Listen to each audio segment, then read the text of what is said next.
of The Roots of Everything. It's a show where we are going to be exploring the history of ideas. Now, why does that matter? Doesn't that sound very intellectual and esoteric?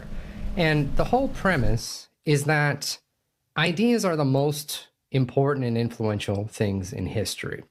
And so I want to give you some idea of why this seemingly intellectual topic matters to pretty much everyone. And in fact, even to the degree that they consider themselves not intellectual.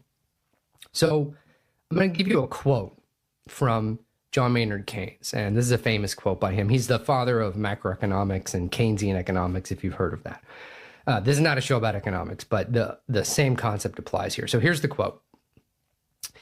The ideas of economists and political philosophers, both when they are right and when they are wrong, are more powerful than is commonly understood. Indeed, the world is ruled by little else. Practical men, who believe themselves to be quite exempt from any intellectual influence, are usually the slaves of some defunct economist. I am sure that the power of vested interests is vastly exaggerated compared with the gradual encroachment of ideas. So what does this mean? He's talking about, again, in an economic context where people were having all these different theories about the economy and what's the right way to do an economy and what are the most important factors in an economy and whatever. And his idea was that, was that different economists' theories about these things, even if they're not understood or recognized by the common man as such, are still influenced or are still influential upon the common man. This is why, and he goes so far as to call them the slave of some defunct economist, meaning they're mentally enslaved to these ideas about the economy that were created by an economist that the guy may not even know, the guy who's enslaved to it. And this last part, the bit about vested interests, he's talking about, because a lot of people were saying, well, it's the economy is run by the vested interests of people who stand to make money from something or profit or whatever. And he's saying the power of vested interest is vastly exaggerated compared to the gradual encroachment of ideas. So this is kind of painting this picture that the world, there's this sort of imaginative world. It's invisible. And we all walk around in the material world and do our normal material things. But there's this imaginative world that we live in also, that though it's invisible, is just as powerful or more powerful on the way we view the world and the way we think about the world. It's an imaginative framework for how you see everything. And these imaginative frameworks kind of constitute worldviews. I think that's very interesting. So again, this is not a political show. It's not an economic show. It's not a political show. But I want to give you a political example because that's what everyone's talking about right now. So let's think about the whole Trump-Elon thing that's going on right now. Now, depending on who you talk to, this is either obviously a great thing or it's obviously the worst thing. It's obviously bad. It's obviously good. You talk to somebody who maybe, let's say, is a old libertarian type person and who is really excited that the government's finally getting audited and the budget's finally being investigated and all this kind of stuff. And this person assumes at a baseline that the whole framework for why it's a problem that the government is not being audited, why it's great that it's finally happened, and why the various sacrifices that are going to be made, people losing their jobs and all this stuff, is an acceptable price to pay for this goal of auditing the government. And all of that contains worldview assumptions and value judgments. Yes, there's going to be people losing their jobs, all this upset, but you have to evaluate that. That's worth it. That's a value judgment. Now, of course, you talk to somebody else and they say, this is the worst thing possible. The businessmen are taking over the government. Everything's going to be corrupt. They're going to break the system so that way they can privatize everything and then profit massively on it. And, the little guy is going to pay and blah, blah, blah. So that's another position that you'll see if you try to talk to somebody about these things. And what's so interesting to me is that these two positions, they're not just takes on what's going on. Hey, this thing happened. What do you think is happening? What's your thoughts on it? Good or bad? No. What's happening is that people have to make a value judgment about it. And a value judgment is related to your imaginative framework about the world. It's really like a worldview. And that's why the obvious part. It's obviously a terrible disaster that the businessmen are taking over the government. Or it's obviously great that the government finally has accountability, there's going to be auditing, whatever. And so when something is obvious to somebody, that's when you know you're getting into a worldview difference. So if you are one of these two types and you talk to another person, like if you have the conservative reaction, you talk to liberal, or you're liberal and you talk to the conservative, these conversations are very difficult to have because you can't talk about any of the individual isolated literal facts of the news, insofar as we have a hard time getting that, but that's another story. Why? Because there's a worldview behind these whole things. And that worldview is usually something that people don't think about. They don't realize that they have these assumptions. So assumptions about, let's say, the role of government. Well, you're going to be influenced in your imaginative framework about what the role of government is and what are acceptable sacrifices and what are not, and where the line is and what's not. You're going to be influenced by those things by the great writers about government from the last 200 or 500 or 1,000 years. Because human beings have not been talking about government for the last 200 years. They've been talking about government forever and every topic: God, gender, marriage, family, human civilization, philosophy, mathematics. These conversations are thousands of years old, and they've been weighed in by some of the smartest people who have ever lived. And they've been passed down to you over centuries in all sorts of different forms and have resulted in all sorts of different civilizations. So you wake up one day and you're like, oh yeah, I think these things. And I have these choices. You can think A or B about the current political system, that we usually have this binary thinking. And a lot of people who are a little more self-aware will say, well, there's more than two sides to everything. It's like, okay, sure. But even if you lay out all the different perspectives that you might take about what's going on with the current presidency, there's probably going to be a huge gap, which is if you're an American, you only have this little 200-year history to think about. What about all the other forms of government that are not liberalism or communism or fascism? We're going to get to that in another show. But you see what I mean is that even the choices that you make in what you believe about things, the options you have open to you, those are determined by your historical context and your cultural context. So let me give you some examples here. Actually, let me clarify real quick, because a lot of people hear this and they say, oh, well, everyone has a bias. And I want to have a little footnote about what bias means, because I think that it's important for this conversation, and people don't always use this word correctly. When people say, oh, well, you're just saying everyone has a perspective, so everyone's biased in their own way. That's not what I'm saying. Bias is a particular thing. This word gets misused a lot.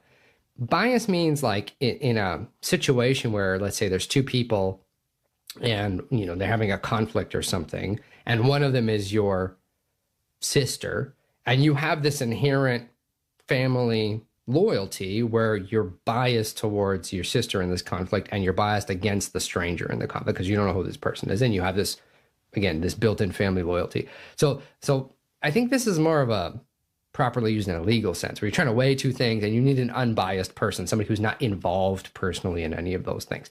That's not the same as saying people have perspectives. Everyone has a perspective. That's unavoidable because there is no knowledge without a knower. We'll talk about that too in a later episode. So it's not that everybody's biased. Obviously, you can have unbiased people. So that's just a little side note that may help you. Okay. So let me give an example. Again, this is not a political show, but I think this is pertinent for us who live in the modern Western world. Everyone is liberal in our modern world. You may identify as a conservative, but you're liberal, and I'll explain to you why. Because the whole system that we live in is, historians call this the liberal democracy. And there's versions within that: republicanism, leftism, libertarianism, all these different things. Those are all really subtypes or species, you want to be technical, of liberalism. So here's my example. Right now, the big kind of social controversy is transgenderism. But 10 years ago, this wasn't on anybody's radar. What was on everybody's radar 10 years ago, maybe it's older now, is closer to 20, I guess, is gay marriage. Gay marriage. That's when I was in high school. California was passed Prop 8 to define marriage between a man and a woman. It was getting appealed all the way up to the Supreme Court. And it would take a while, years before it was overturned. But so that was the thing everybody was talking about was, well, should marriage be defined in this way to include anybody?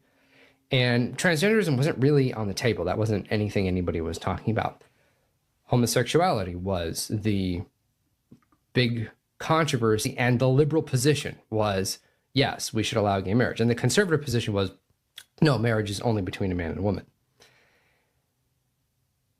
But if you rewind the clock even more, homosexual marriage was not on the table. If you rewind it another 20 years, the issue that was going on in the 90s, I think, was no-fault divorce. Should people be allowed to get divorced for any reason at all? No, so-called no-fault divorce. Because prior to this, in this country, you had to sue somebody for divorce. I'm suing you for divorce. Meaning, on the basis of some grievance, my husband beats me, my wife's adulterous, whatever, you could sue your partner for divorce. And then a judge, a secular judge, would have to look at the evidence and decide to grant a divorce. And that was normal prior to that. The liberal position at the time was no, you should just let people get divorced. If they don't want to be together, then let them get divorced. And the conservative position was that, there has to be a reason to get divorced. There can't be no reason. But you rewind the clock back even further. What was the conservative position prior to that? Well, choosing your own spouse, right? Because prior to all of this, there was arranged marriage.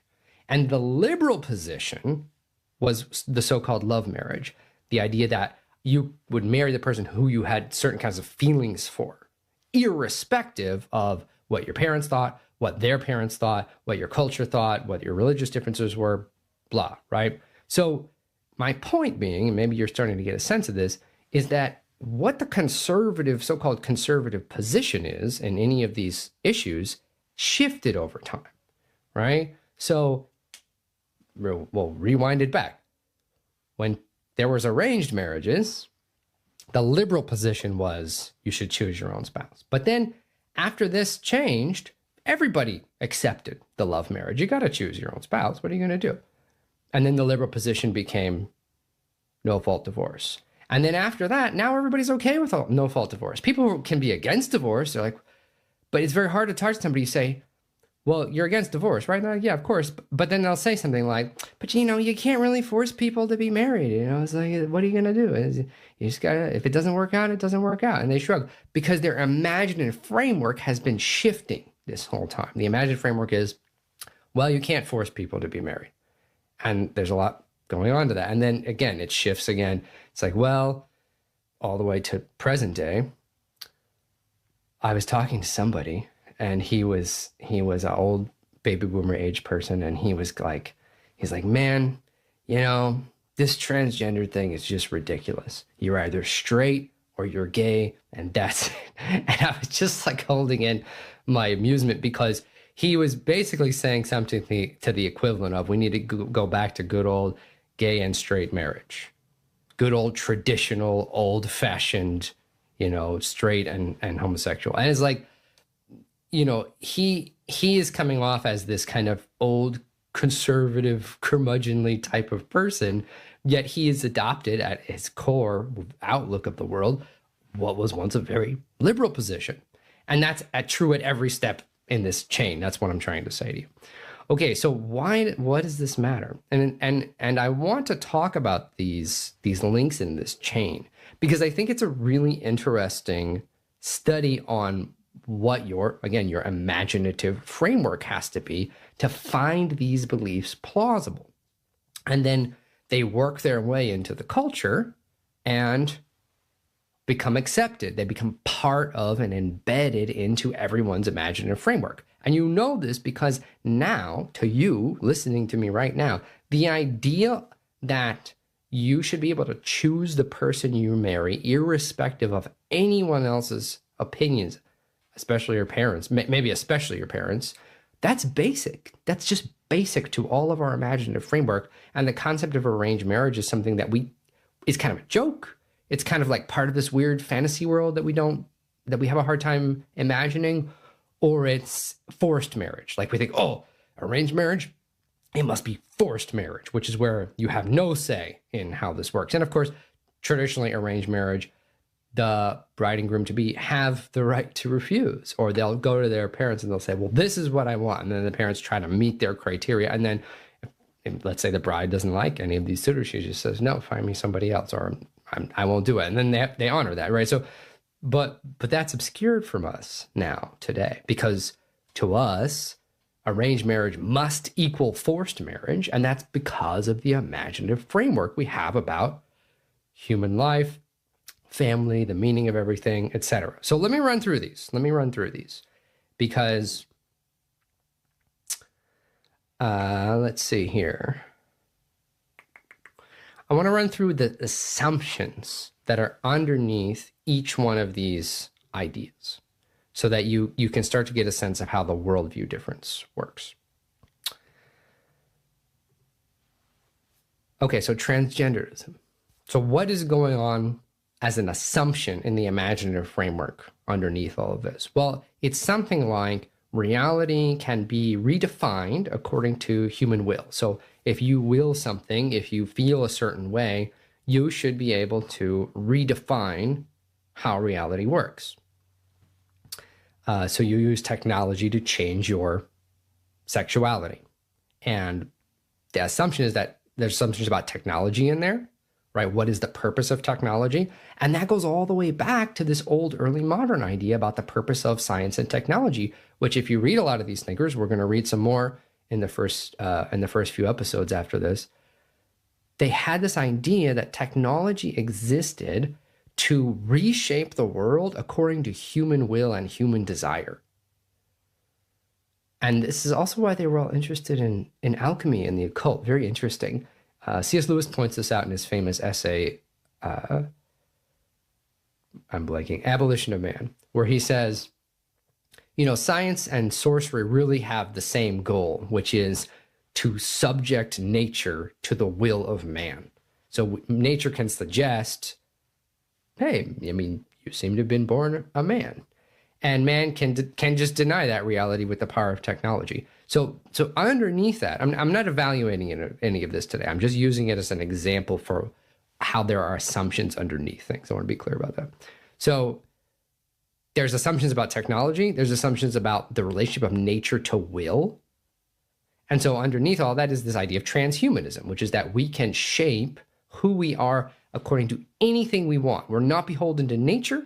We're not beholden to how we were born. We're not beholden to our physical limitations. We can and must or should, there's like a moral imperative to transhumanism a lot of the time, use technology to reshape the universe exactly to meet our desires for it.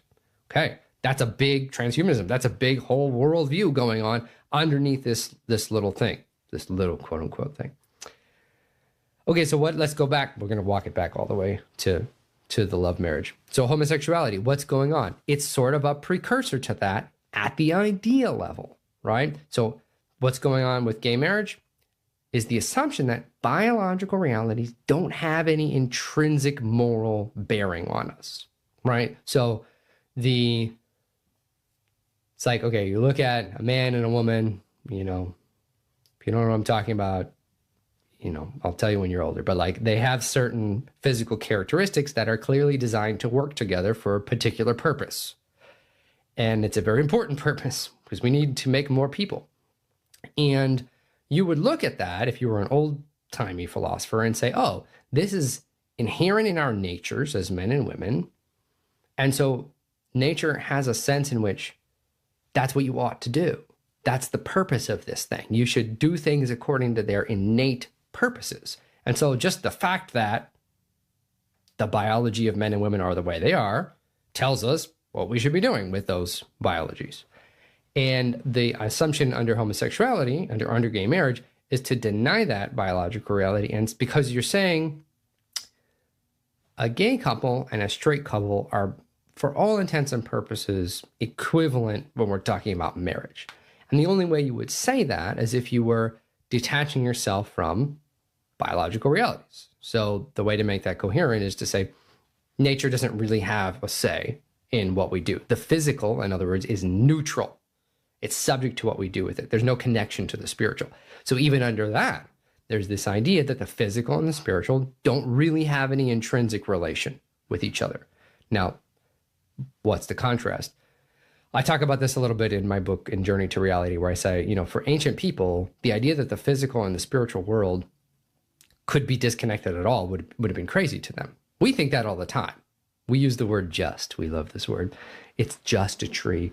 It's just a desk. It's just, love is just a chemical reaction, all this stuff. In other words, physicality has no inherent spiritual connection. Spirituality is something we impose on it. It's something subjective, all that stuff.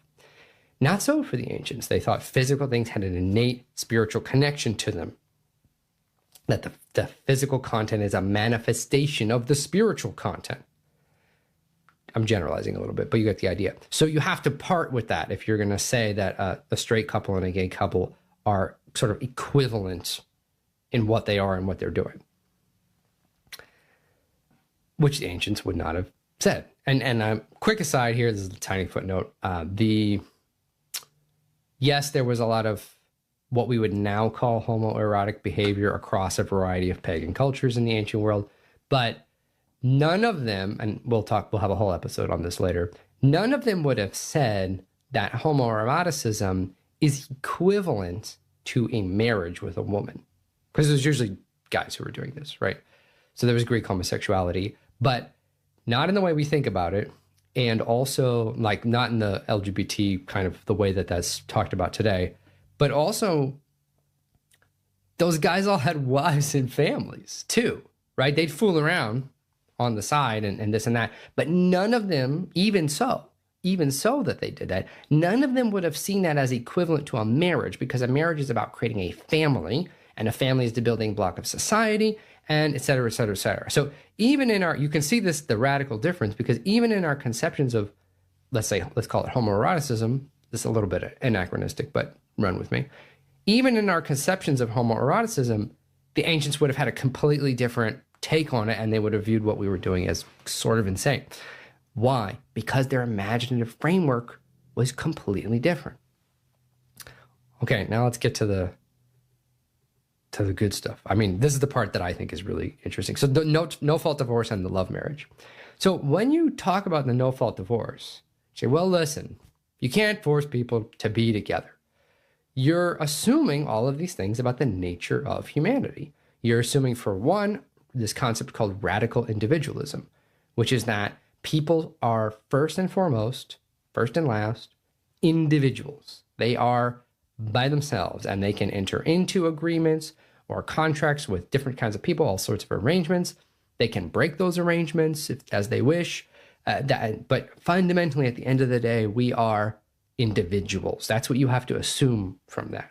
So when somebody says, well, look, you can't force people to be together if they don't want to be, underneath that is this assumption of radical individualism, that your primary identity is you as an individual, which is not how ancient people thought about the world. They thought about themselves in terms of family, in terms of family identities, in terms of clan names and bloodlines and all these types of things.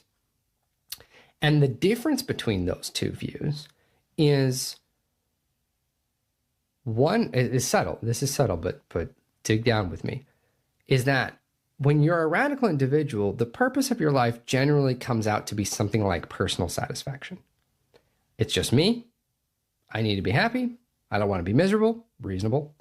So the things that I do and the way that I see the world, my imaginative framework for the world, is in terms of me being happy. Now, I'm in this relationship. I'm not happy. So something has to change. And that's such a compelling argument to so many people now, even if you don't agree with divorce. It's very hard for us to mount an argument against that. Why? Because of a fundamental worldview difference. And the worldview difference is we're not radical individuals. We belong to families. We're made by families. Families are the building block of society. Ancient people would say this. Modern people say, no, the individual is the building block of society. And again, we're going to have a whole show on this. So you see, though, you're starting to see how there's a worldview thing going on underneath all these little social changes. Okay, then we get back to the love marriage, all the way down, back to the bottom. It's like all these links in the chain. Hopefully you're seeing the shades of change, like there's degrees to which this idea unfolds more and more. The love marriage, I should be able to choose who I want to marry, regardless of what my parents think, for example, or my culture, or my clan, or my village, or whoever. So what is that premised on? That's premised on the same thing as no-fault divorce, which is radical individualism. It's the idea that your individual identity and happiness is more important than your duty to your community or to your community identity. We watch a lot of old Japanese movies in my house. If you know, maybe we'll talk about this later. Akira Kurosawa, this is like famous director. We just watched this beautiful movie, Hidden Fortress. A lot of Star Wars is actually based on this movie. Fun topic. And it's about samurai in the early modern period. And there's this scene where, there's all these scenes actually, where individuals in this clan has been defeated and they're down to the remnant and they're just all trying to flee and protect the princess so that they can escape into another country and rebuild the clan. Because then she's going to have kids and her heirs are going to be the heirs to the clan rulers and all this kind of stuff. So everybody in this very small band, it's like half a dozen people, keep sacrificing their lives to get the princess to safety so that she can rebuild the clan. And they're honored to do this. They're honored to suffer and die in all kinds of horrible ways in order to protect the woman who can have babies, right? That's important. But the woman who's the clan head, so she can perpetuate the clan, because the clan identity is higher than their individual identity and more important, and therefore their sacrifices for the clan are like the most honorable, beautiful thing they can do is die for the princess, because the clan is bigger than them. So they're believing in and living for something that's higher than themselves. This is very hard for modern people of any stripe to encounter, I think. So fundamental worldview difference, the difference between radical individualism and what you might call a community identity. So when I'm picking on conservatism and I say, well, everybody is liberal, what I mean is that, I don't know what's been conserved over the years, because the conservative position just becomes, last year's liberal position. You see what I mean? So, and why might that be happening? Why do conservatives tend to lose culture wars like this over long periods of time to so-called liberals? It's because liberalism is in the water. It's because the whole thing is liberalism. It's because everything is premised on these Enlightenment ideas of radical freedom, of individuality, of a certain use and application of reason and technology. And again, I'm looking forward to the first arc of this show, because we're going to get into all of these in more detail. So let's talk about arranged marriages real quick. I guess I've talked a little bit about this. Let's get into it anyway. So an arranged marriage, again, not forced, not a forced marriage. And also, I think it's really important to mention that arranged marriage was basically the default mode of human life for basically every culture in history for all of human civilization until the last few hundred years. I think it's really, you can find all kinds of weird examples and random stuff, but on the whole, this is true. And I think that's an extremely important point, actually, because when things are basic to human civilization, this is why I tell my students, if you see something happening cross-culturally and cross-temporally over huge swaths of time and everybody's on the same page with it, then just to be a good scientist, you have to sit and pay attention and say, well, why has everyone come to this conclusion, even though they had no contact with each other in a lot of cases? So we'll come back to that. So everybody practiced this. And I think it's really interesting that it's so basic. Again, this is the obvious thing. What's obvious to you? That would have been so basic to all previous cultures. They wouldn't have defended it or had arguments for it. They'd just be like, well, of course, we're going to do this. I don't know what else you would do. But for modern people, it's not obvious at all. That's kind of a disaster. People are just like, well, what about, like, I don't know, isn't this oppressive to women? Doesn't it take away people's freedom? Isn't it controlling and it squashes your individualism, ergo oppressiveness, all this kind of stuff. And those objections that we have, even people who identify as conservative, they were like, well, I would never want my parents to arrange a marriage for me. And maybe fair enough. But what's going on with that? Well, what's going on with that is maybe you don't have this good relationship with your parents because they didn't practice a marriage that was that way, and they didn't offer you a community identity in which you would feel safe and coherent to have your community choose your spouse for you. I think that makes sense. But why is that the case now? Well, it's because culture has changed. These ideas have changed culture to the point where now not only is it incomprehensible to us in our imaginative framework, but it's also like practically and logistically it stops making sense in all these cases because society itself has reshaped around these ideas such that there isn't room for that anymore. There isn't clan identity in modern America in the same way. We have all these like dumb racial tension things, and there's important things to say about all that, but that's not really the same as this example I'm giving about Japanese clan identity from late medieval Japan or early modern Japan. And you can see how it's totally different. Excuse me. So there's a few issues in here that I want to kind of make you think about that I want you to take away from this.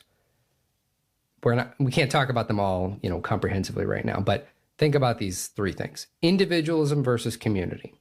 Are you a radical individual or do you have community identity? Second, where is meaning and fulfillment? Is it something inside of you or is it something on the outside of you that's higher than you, that's bigger than you, right? So individual identity, like what I want makes me happy, blah, blah, or I'm willing to give my life for my clan. Okay. And then third is, what is freedom? This is another huge thing that nobody thinks about. Is freedom, are you free if you get to do what you want? Or are you free if you get to fulfill your nature? Ooh, what does that mean? I'm going to explain that when we come back. We're going to go to break right now, just a couple minutes. See you then.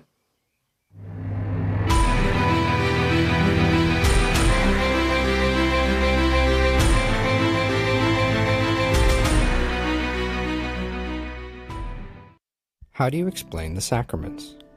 It's easy to say they're mysteries that we have to take on faith or on the authority of tradition, but that is not how the early Christians understood them.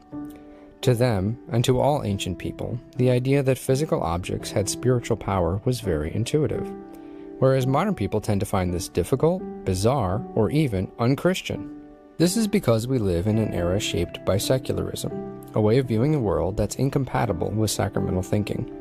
Because secular ideas are at the heart of our culture, modern people tend to think in secular ways without realizing it, even the most well-meaning of us. How then do we live in, but not be of, a secular culture? We need to understand the enchanted, sacramental way that the early Christians viewed the world, but we also need to understand secularism. What is it really? Where did it come from? And how does it influence how we think about religion? Journey to Reality, Sacramental Life in a Secular Age breaks down these important issues in accessible, non-academic language and is an ideal introduction for young readers, catechumens, and seekers, as well as for any Orthodox Christians who want to deepen their understanding of the sacraments. Journey to Reality, Sacramental Life in a Secular Age by Zachary Porcu. Now available at store.ancientfaith.com. Again, that is store.ancientfaith.com.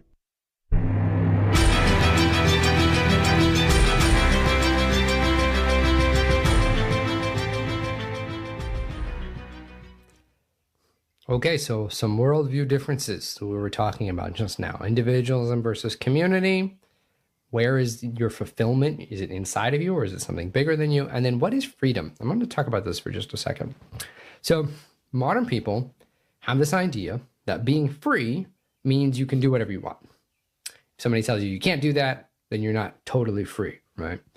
And, when you're younger, when you're a teenager, maybe you complain about this. He's like, my parents won't let me do such and such. I'm so oppressed. I'm not free. Now, you probably don't think about this because that's probably an obvious definition to you. But what if I told you that ancient people, medieval people too, had a very different idea and definition of freedom? So the sort of ancient idea, this is in the pagan thinkers, many of them, but it's sort of perfected in the Middle Ages with a lot of Christian thinkers weighed in on this, is that the idea of freedom was defined as the ability to pursue becoming your nature, like fulfilling your nature. What does that mean? So if I am a fish is free to the extent that it's able to really be a fish, and a fish lives in water. And so a fish is not free if a fish decides, like, I don't want to be in the water, I want to be on the land. Now, fish on the land is going to die in not too long. And so it's irrelevant what the fish, so these are two conceptions of freedom. The fish thinks, I want to be on the land, and then I get to fulfill that desire. I'm free. Well, with this example, you see how silly that is. Because a fish's nature is not to be on the land. A fish's nature is to be in the water and to be a fish. That's what it means. And a horse, the same thing. It's the opposite. A horse is not going to live in the ocean. That doesn't make any sense. Even if the horse wants to live in the ocean, he thinks he's going to be fulfilled by it. Maybe emotionally he is fulfilled by it for the first day or two until he starves to death. And so for the ancients, I'm giving this kind of ridiculous example because I think that that's how the ancients would view what we talk about with regard to freedom. Freedom is the ability to pursue your nature. You're really most free when you get to be what you are. That's when you're most free. And so let's put it this way. If you have parents, you're a Greek child in 200 BC, running around Athens or whatever, your culture conceives of you as having a certain nature. Whatever, and we won't get into that right now. You have a certain nature, and so your parents are going to force you to conform to this nature with schooling, with instruction, with etiquette training, with especially in Athens, with training in politics or in war. Like they send all the men to go have some kind of military training and then to serve in the juries and to be part of the democratic system of Athens. Not the same as ours, very different. That's another topic. So in other words, the kid's freedom is getting taken away initially because he just wants to run around and goof off and eat sweets and climb on things and get in fist fights with other boys or whatever. And his parents say, no, you can't roll around in the mud. You have to bathe. No, you can't eat whatever you want. You have to eat what's good for you. No, you can't do whatever you want. You have to be trained in all these different ways, etc. And so at one level, this is like very oppressive because it's taking away what he wants. But on this other conception of freedom, it's making him, in the long run, the most free person that he can be. Because when he becomes a grown man and he is in command of his behavior and his rhetoric and his training militarily, educationally, politically, etc., now he can be this powerful, high agency man of Athens. And so paradoxically, by removing his freedom, he ultimately becomes more free. Here's a more straightforward example. If you allow a drug addict to have drugs when he's addicted, or addict of anything, really, it's like, I want more of the thing that I'm addicted to. Could be sugar. I want more of the thing that I'm addicted to. If we fulfill that desire, the addict is not more free. The addict is actually less free because he's a slave to his addiction. So paradoxically, by constraining the addict, sending him to rehab, removing all his freedom, putting him on a schedule, and then, God willing, he's rehabilitated and has a totally transformed life, what happened? Now he's more free. He's more human, we would say, instead of more animal-like, being a slave to his feelings. So the modern conception of freedom, paradoxically, if you go too far with this, or where it goes logically, is slavery. And then the sort of oppressive training, take away the addiction or send the kid to school kind of thing, that paradoxically leads to more freedom. So those are kind of some of the important elements in all of this understanding of the social issues that I brought up, but our culture in general. Because the purpose of today's pilot episode is just to kind of give you a sense of what we're talking about. We're going to get into the weeds on all of these other topics in more detail in future shows. But what I want you to see is your imaginative framework, how you define things like freedom. Maybe you never thought about this. What is freedom? Well, I don't get, I want to do what I want. That sounds like a reasonable basic definition of freedom. But there are all kinds of definitions for these things, and all kinds of different cultures who have had very different definitions of these things than us. And that leads to a different imaginative framework for the world. So, hope that's clear. And I guess I would add here also that it's doubly important to be aware of these things because modern people have this kind of distinctive, what you might call a historical arrogance, chronological arrogance, or whatever, about their place in history. We think that because we have smartphones and computers and we can do all this sophisticated stuff, you're listening to me live on a podcast, you may not even be in the same state that I'm in. How is this possible? We have all these wonders of technology. It's amazing. And yet, does that make us better? Does that make us better morally? We can gratify any of our desires now. If you have a smartphone, you can gratify all sorts of desires. You have convenience food. You can get hot meat 24/7 if you go to a drive-through somewhere. It's just, we have all this stuff and we feel like we're superior on these axes to previous cultures. And so we have this kind of smug moral superiority. We think we're enlightened. We talk, this is in our language. There's the Enlightenment after the Dark Ages. I mean, it's so biased towards this particular worldview that as history progresses, things get better or are definitely going to get better. I mean, that's another worldview assumption. And so it leads modern people to be very triumphalistic about, oh, well, we have everything figured out and the ancients didn't know anything. They're dumb. They thought the earth was flat. Not true, by the way. Aristotle and the boys had already pretty accurately actually measured the diameter of the earth just using geometry and points along the shore. That's a long story. But yeah, no, the ancients were just way smarter than us. And I think that's not something we really appreciate. Okay, so we are going to, for the last 15 minutes here, I want to talk very briefly about a tool that I want to give you for how to read history. And there are many ways to do this. Obviously, there's all kinds of people will talk about history in all these different areas and periods and whatever. But I think for you, whoever you are, you're as an Orthodox Christian, I'm assuming, or somebody who has some sense that Christianity is important historically, I think an extremely valuable way to think about human history is to divide it into 3 periods. Now, I'm only going to talk about Western history. We'll do other episodes later on India, China, Japan, all that stuff. Very interesting topics. But just talking about Western history, because that's your cultural inheritance, just talking about Western history, I think it's helpful to divide Western history into 3 distinctive eras, and historians have traditionally done this in Western history. So there's a pagan era, that's the ancient world, that goes from about, infinity back to about, let's call it 500 AD. There's no like cutoff. You wake up at midnight on 500 AD and now it's this era. But, let's call it like about 500 AD. The ancient world lasts until around then. And then from about, let's say, I don't know, like 300 to 500 AD maybe, up until 12 to 1500 AD, that's the medieval period. And then from 12 or 1500 AD-ish till now is the modern period. Okay, so what do we mean by these periods? Historians have called them ancient, medieval, and modern. But I think what we mean by that is the worldview that informed each era.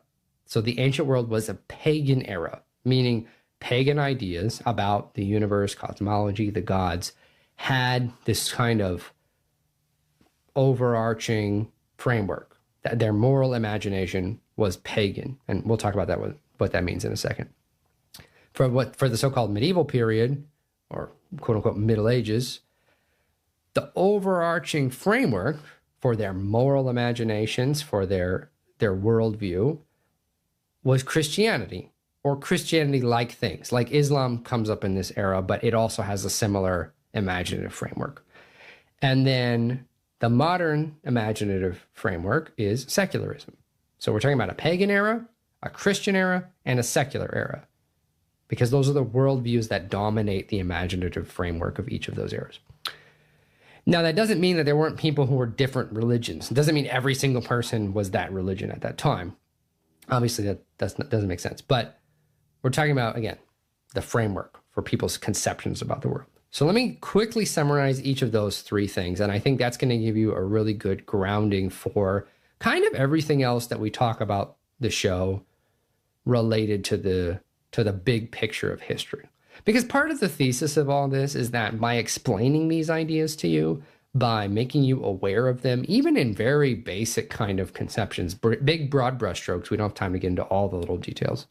But by doing that, the idea is that you are going to be aware of things, and therefore you know when these things are influencing you. You're like, oh, that idea that I think, or that person just said, or that I saw in some dumb YouTube short, that's actually from this person, and there was a whole debate about that. And so by being aware of the imaginative framework, it's like seeing the code in the matrix, then you're able to see how it influences you and then start to be a little bit detached from it. And then you won't be, a slave to some defunct economist. Okay. Paganism. So the pagan era is really interesting because it's sort of fallen humanity in its most basic state. Incredible violence and brutality. You have to wonder why thou shalt not kill was one of the 10 commandments. Like, I don't need to tell you that, don't kill. But it's like, that was helpful in the ancient world because you just kill people. These people are a problem. Because there's no such thing as human rights. You have to appreciate this. The idea of human rights is historically, it's a very recent concept. It's a distinctly modern idea. I'm looking forward to talking about this in our episode on secular morality.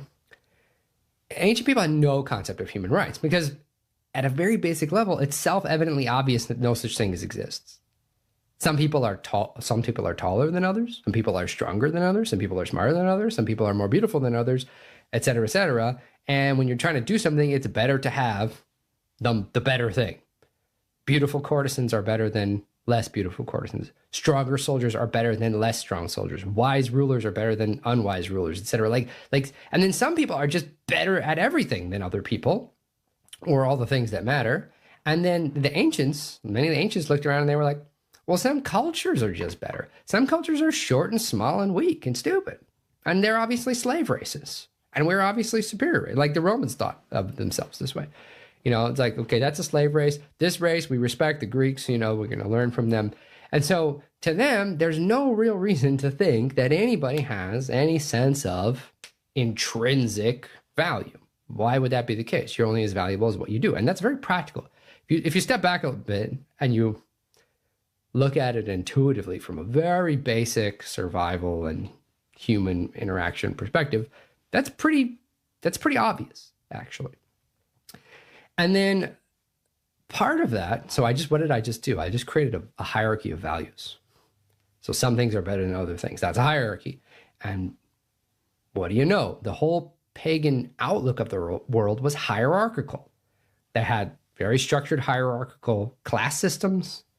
They had, and then above those, were the gods. And the gods have ranks to them. And so the whole, from Zeus all the way down to the lowliest nature spirit, or to the weakest human and to the lowest cockroach or whatever, there's a hierarchy in nature. There's this hierarchical cosmic order, and you're not that important. This is another reason why human rights makes no sense, because you're not a god, you just die after, 70, 80 years or whatever, and you're weak and you can get wounded and die. And the gods, they keep going and they're more important and human life passes away and all this kind of stuff. It's a little bit depressing. It's a little bit depressing, man's place in this kind of cosmos. Now, of course, all of this changes when something ridiculous happens. A man came back from the dead. And he said all these things. He said that he was, in fact, the God of gods. So there's a God above the gods, didn't you know? And he's not like a personality like Zeus or Thor is a personality. He's being itself, existence itself, morality itself, truth itself, goodness itself. He's love itself. That's what St. John tells us. And he created all the lower gods and all the humans and the whole thing. And then not all that. So that's something that there was such a thing as Greek monotheism. Many of them would have signed off on this. But then he became a man. And that's a big deal because now that means true divine nature, the divine nature, is completely tied to human nature. And that gives human nature this dignity that raises us up. So everyone's in the image of Christ. Now suddenly everyone has unique, unparalleled human dignity. Well, isn't that something? So the imaginative framework for the pagan world changed from a universe where human rights would have been a joke, this concept of human rights would have been a joke, to this idea that we're all made in the image of God. Not only made in the image of God, but then through Christ, we can partake of the divine nature. That's crazy. That creates this massive worldview shift that has all these political and social implications. The nature of government changes. The institution of slavery is massively weakened and changes. Like all these things happen because of this. Now, there were still similarities to the pagan world. So there's still a cosmic moral order. And there's this whole hierarchy of things because there's God here and the saints and all same kind of thing. But so it's this revised kind of pagan hierarchy, a baptized pagan hierarchy, maybe you could say. And so that radically changes the whole landscape of the Western world. And that's what we mean by Christendom. So this is, people debate, is there such a thing as Christendom, blah, blah. What I mean is the period of time in which Christian ideas about the human person, about the purpose of life, about morality, were the dominant imaginative framework for people in this area of the world as a whole. That's a real period. And all kinds of things come out of that period. So now, the quote I put here is, what is man that thou art mindful of him? This is from the Psalms. And I include this because, yes, human beings have this radical human dignity, but we don't escape from the hierarchy. And that's good. It's good because the hierarchy is a hierarchy of love. God loves you, and he's the master. And that's good. You want a good, loving master. And so man is dignified and loved by God. He's the beloved. But that doesn't mean that we overthrow the hierarchy or anything like that. In fact, that man having intrinsic value and radical human dignity is precisely because he's loved by the Almighty, right? There's more going on with that, but that's important. Meaning, if you take away the hierarchy, then where is that affirmation? Well done, my good and faithful servant. It goes away, right? Okay, so then we get to secularism. What happened with secularism? Why did it come about? How did it transition from the medieval period? That's a long thing, and we're going to have an episode on that. But I want to point out, and it's related to the Reformation and to all kinds of political changes and things. But I want to point out some of the differences between the secular world and the medieval world, and in terms of the imaginative framework again. So I have here on my notes this quote from Protagoras: "Man is the measure of all things." Now, if you know this, he's an ancient Greek, so why am I quoting him as as the spirit of the modern age? We don't know. It's not clear to me what Protagoras was talking about because a lot of his work was lost, and people have different, people like Plato have different takes on what he actually meant by that, and he was a sophist and blah, blah, blah. I'm going to table all of that. I don't want to worry about that right now. But I think that saying it was controversial at the time because it wasn't a pagan way of thinking, on the whole. But in the modern era, that's just like the default idea. Okay, what does that mean? man is the measure of all things, meaning in the modern sense, we're kind of getting away from the cosmic hierarchy, right? The top of the hierarchy is man, actually. And that's why there's this move in modernity, in the modern religions, towards something called deism.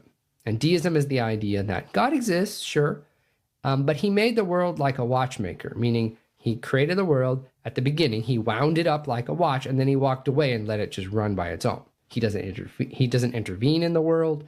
He doesn't, do all the things that we talk about, saints and miracles and the holy fire. Like, he doesn't do any of those things.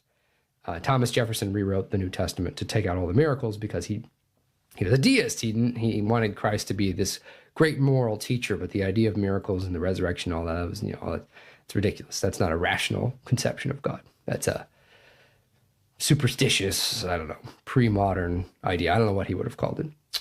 So the problem is that this secular civilization was built on Christian ideas like radical human dignity. And so they needed a way to preserve these things that we like. We like radical human dignity. We like everyone being equally valuable, and we don't like slave races and all this sort of thing. But we're not really on board with the theism part, with the religion part. Religion becomes extremely problematized in this period. And so they have to kind of, again, broad brushstrokes, but they have to kind of invent all these new categories to justify the worldview that they want and get rid of the parts they don't like. So one of those things is human rights. So the idea of human rights is kind of fake. I mean, where do they come from? All it means is I agree, and you agree, and you and I agree that everyone should be treated a certain way at a certain standard. But the rights change all the time, first of all, because what they're really based on is consensus or government fiat or both. They're not really anything intrinsic to us. And what I mean by that is, the idea that you're in the image of God, that's an absolutist statement. Not just about how we want people to be treated, but about the nature of reality. God became man and joined us to him. Okay, that's a systemic, radical, absolutist claim about the nature of reality. Now, there are certain moral fallouts to that. If that happened, if we are radically joined to Christ, then mankind shares in Christ's dignity and all kinds of other implications, right? So in other words, first you have to make a worldview statement in order to ground your ethics in it, if you want to put it that way.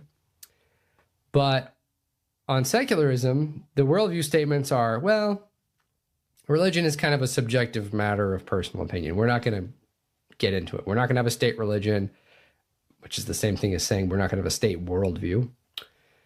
And we'll get into that. And so we need this construct, human rights. Everyone just has them kind of for no reason. And why would you want us to have a world where we didn't have them? Yeah, that's sort of the best argument I've gotten.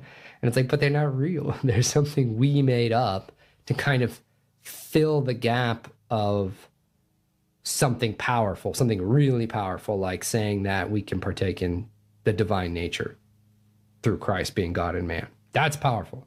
That's something substantive about the universe.